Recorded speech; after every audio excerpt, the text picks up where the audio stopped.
Le mur des silences d'Arnaldur Indridason. Traduit de l'islandais par Éric Bourri, lu par Martin Spinailler. Peu après être entré dans la maison, Eglo avait vite ressenti le malaise évoqué par la femme.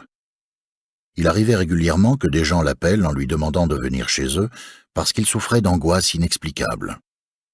Certains cherchaient à entrer en contact avec leurs proches défunts et parlaient de bruits inquiétants. Eglo refusait de participer à ces chasses aux fantômes, à quelques rares exceptions près, et elle avait réussi à se débarrasser de cette femme au téléphone quelques jours plus tôt en lui notifiant une fin de non-recevoir assez ferme. Son répit avait été de courte durée.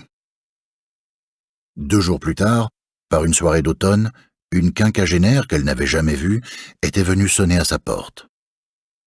Juchée en haut des marches, sous une pluie diluvienne et souriant d'un air embarrassé, elle avait avoué être la personne qui l'avait appelée récemment pour lui parler de sa maison.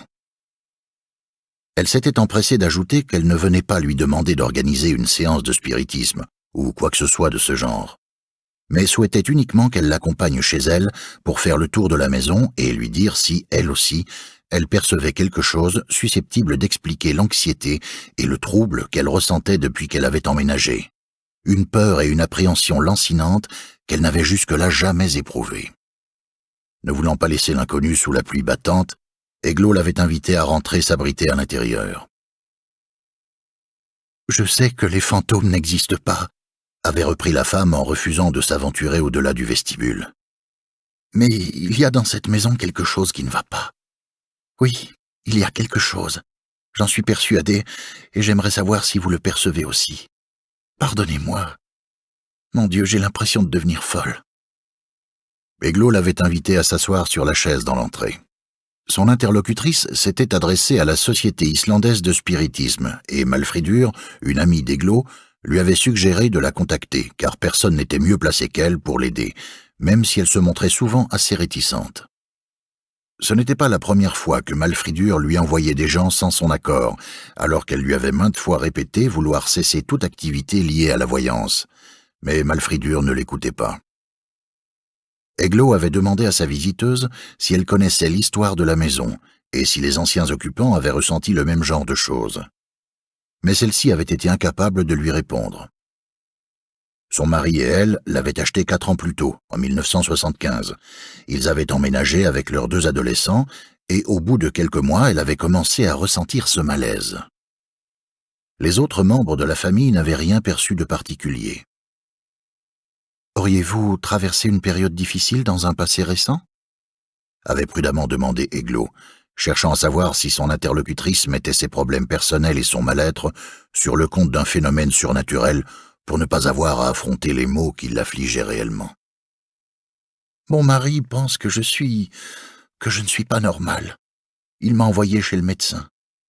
Selon lui, tout ça c'est dans ma tête. Je veux dire selon mon mari. Je crois d'ailleurs que le médecin est du même avis. Il m'a prescrit des cachets, mais je n'en veux pas. Je ne les prends pas. Je les jette dans la cuvette des toilettes et je tire la chasse. Je ne dors presque plus la nuit, 2 heures tout au plus. Le reste du temps, je garde les yeux ouverts et j'écoute la maison. » « Vous entendez quoi ?»« Des gémissements, parfois on dirait des sanglots. » « Vous savez, le vent engendre les bruits les plus surprenants. Vous n'avez pas d'arbres dont les branches viendraient griffer les murs? Des fils électriques ou des cordes à linge? Des oiseaux? Des chats? Il y a beaucoup d'oiseaux dans les parages? » « Non, et aucun arbre.